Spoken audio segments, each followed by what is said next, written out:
I hope everybody is doing well. Uh, I'm talking to you from the Nordic House, which is in Reykjavik, Iceland. I'm here attending a decolonization workshop, and in the middle of it, I got news yesterday that the Queen of England had passed. And I felt that it's a good time for me to make a few remarks on record about my sentiments about the passing of the Queen.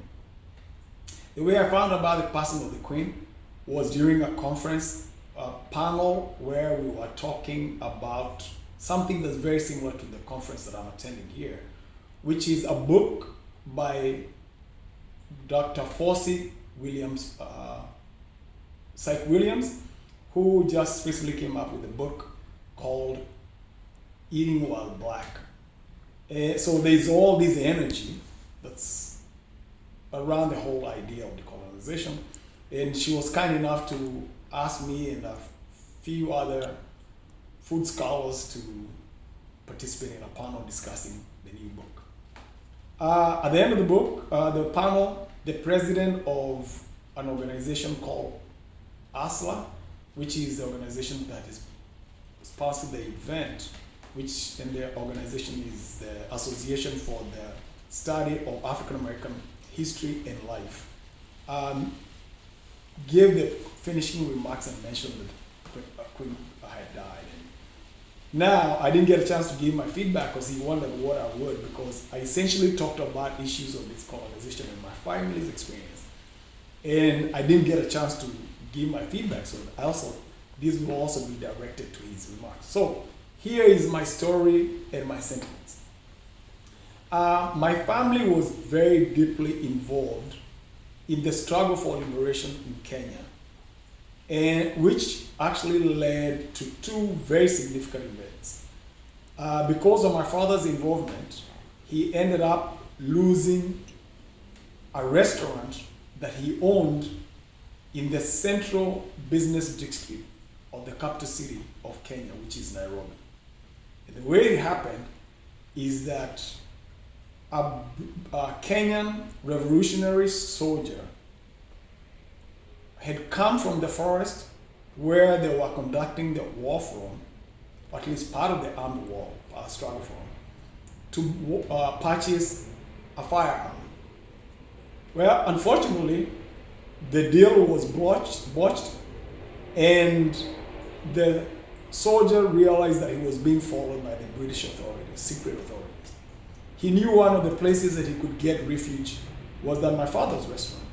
So he walked very quickly, walked into the restaurant, went straight to the kitchen, and told the chef and the manager of the kitchen that he was being followed, he was armed, and he needed help. The manager removed his coat, white coat, give it to him. He put it on very quickly, and a white hat, and a basket, and he feigned as though he was going to the market to buy some supplies. Just as he was walking out, and also he left the bullets. He could not hoist on the ground because he knew about approximately how far the British secret authorities were, and he could not chance them walking in there while he was there. So the only thing he was able to take out was the bullets. He left them under a gunny bag that the kitchen manager and the chef showed him or suggested, and he immediately walked out with a basket in tow.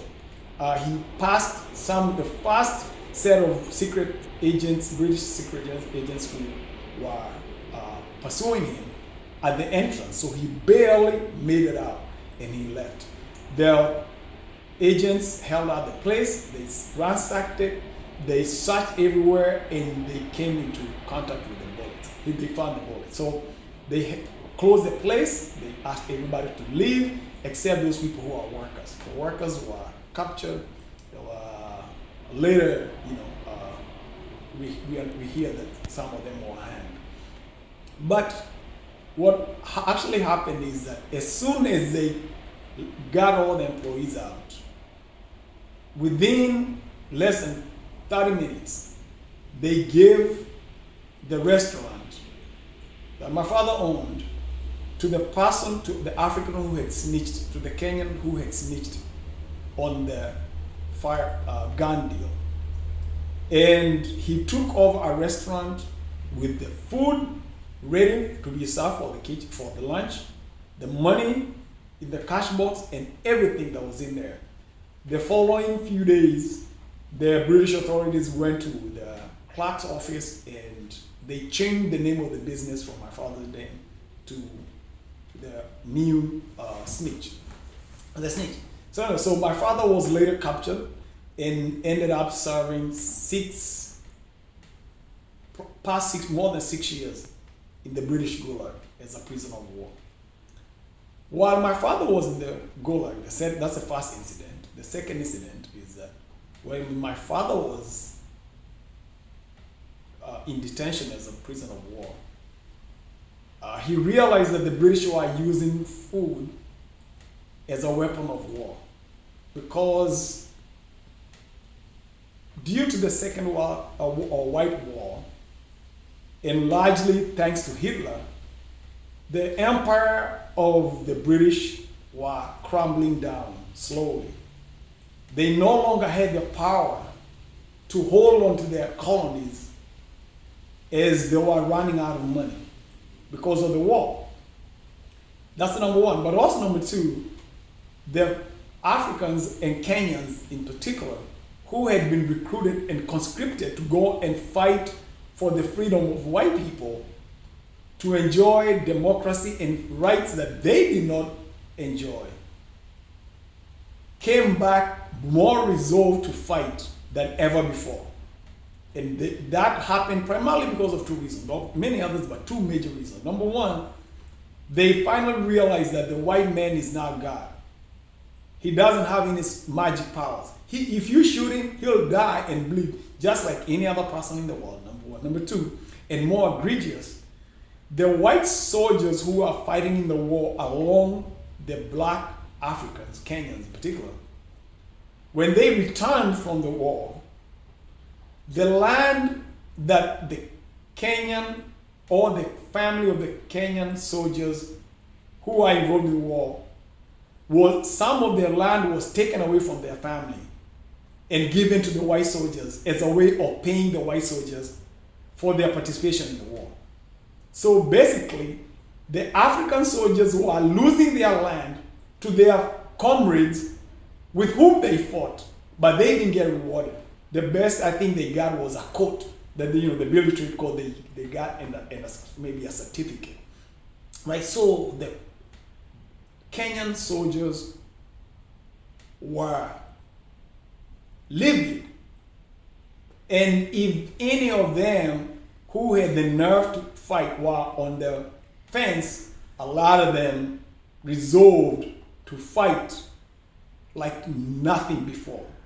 So the British were having two major problems they had. They had less resources, they were facing the highest level of resistance, so they were capturing more and more people as prisoners of war. So it was really a self-defeating process. The more people they captured, the more food they had to come with. And they were restricted for resources. So they had to come with ingenious ways of just stretching the system. So one of the ways in which they were stretching the system is they would punish the prisoners of war by depriving them of food. So they say, oh, you guys made too much noise last night, so you're not going to eat for 3 days. Right? So that's number one. Number two, they used food to humiliate and demoralize the Kenyan or the prisoners of war. So my father told me that one of the ways they did that is that they had a bucket like this. The bucket, they would use this bucket, and that was big, a little bit bigger, but the bucket was the toilet. So they would shit and pee in that bucket, and every day or 2 days, they'll come and all empty the shit from it, the content, they rinse it, but they'll put some pieces on the edges and then put clean water, supposedly quote unquote clean water, for the prisoners' water to drink. But because the people are so thirsty, they had no choice. Because some of these detention centers were in the most horrible places, in most interior places and remote areas. And there are some of them were very hot, like where my father, the last camp that where my father was detained, called Holla. And that area was very hot, and they put in these places to reduce the chances or the risk of people being rescued, the soldiers being rescued by their fellow soldiers, but also to keep the inmates from escaping. Because if you escape, you don't have the chances of making it very, very limited, and it's very easy for you to be captured. So anyway, so people will have to drink the water. So it's because of that act that my father organized hunger strike and a rebellion at the camp. And when the British administration learned that at this camp, because obviously they have informers, British and other empire survives on the gasoline of informers. That's what keeps the empire going.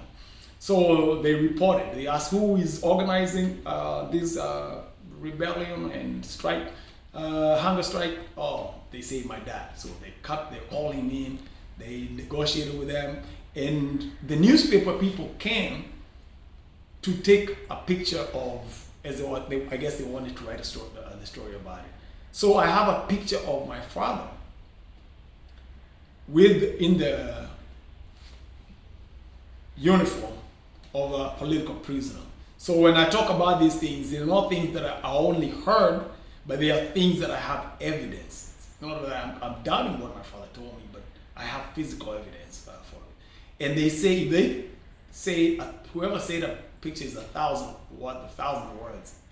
Not all pictures are the same, because I have a lot of pictures of my father. I have a lot of pictures of my family, and I have not one of all the other pictures I've ever seen.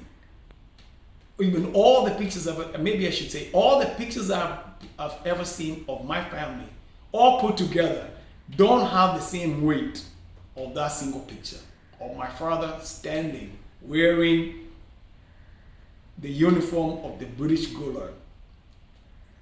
And it's very powerful. Let me just put it out. So that's my experience, my family's connection to the British. And this is the reign in 1952. After 1952 is when my father was in the British Gulag. Soon after that, the Queen of England took power,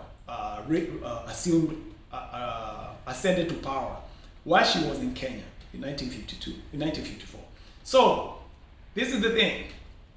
The British have a long history of subverting the justice of people of African descent as well as other people. If we go back to maybe 1663, that's when the British Empire started engaging in slavery. And they engaged in slavery until 1803. In 1803, or between that time, so many people, so many institutions made money from trafficking the bodies of African people. From the Church of England, which made a lot of money from praying for the captain of the ship and the people who are in the ship, so that they can have a safe journey and deliver the cargo of the black bodies. They got their cut to say the prayers, and the insurance companies got their cut to insure the bodies. And we know a lot of those ships, among those ships, like Zordo is one ship that we know, that when it got lost and it ran out of supplies, what it did, it threw off board all the cargo that were in the ship so that they can collect the insurance of the dead, of the killed Africans. That's one. Then other ships that we know did horrible things is the one ship got almost shipwrecked and it had 800 Africans. So what this, so when they got to dry land, but they could not continue with their journey to make it home. So they knew they didn't stand a chance of getting the Africans to the market. They locked the whole ship and they left the ship afloat for the people to starve. That's got to be one of those horrible forms of death. And everybody else on board just got on the dry land and waited till they could get help. So this very, very horrendous industry. So many people got paid throughout the whole industry. So many got people displaced. So many families got destroyed and separated for the British Empire to be built. Now, that happened in 1803 according to the Black Jacobins, the book The Black Jacobins. The idea of ending slavery in 1803 in England was actually a political act as a way of undermining the power of the French power. The French were making so much money from the island of Haiti, which was producing like a majority percentage of the global coffee and sugarcane. And that was giving them so much money because the island of Haiti was the most profitable island during that time. So the British were afraid that the country of France would overtake them using the profit that we are making for Haiti. So they figured the best thing we can do is to end slavery so that we can undermine the free labor that the French were getting, even though they were also bringing through the same free labor. So that's why they instituted the end of slavery. And that gave them the power to have these ships in sea to capture other people who are trafficking in black bodies and then taking those people back home. So, but what I want to say is that though it was political and they ended slavery even in England, they only compensated the white traffickers of human black bodies. They paid the money, compensation, because they lost property, because black people are property. And the way they paid them is that the English took out a bond, the government took out a bond. That bond was paid from 1803 until 2015. What that means is that if you traded with British Empire between 1803 and 2015, if you worked in Britain, if you bought anything made in Britain, if you traveled through Britain and used their airport, some of your tax money, or the money you paid in taxes, were used to pay the bond that paid the enslavers and traffickers of black bodies your money. The Africans were never paid anything. They were not paid jerk, nothing. And that's why I say, without any hesitation, without any fear of contradiction, that history is not a respecter of persons. If you do bad things, you do bad things. If you're a murderer, you're a murderer, regardless of your race, your sex, your gender, political affiliation, of how much money you have or how much political power you have. As a Kenyan, as a family, I have to live with the pains every day of my father and my family being sunk into the depth of poverty because of the work of the British under the British monarchy. So, whatever anybody says, that's their right. For as long as I live, the British were traffickers of human blood. Therefore, by that definition, the Queen of England was a warlord. So if a warlord died, only thing I can say, they couldn't have died quicker.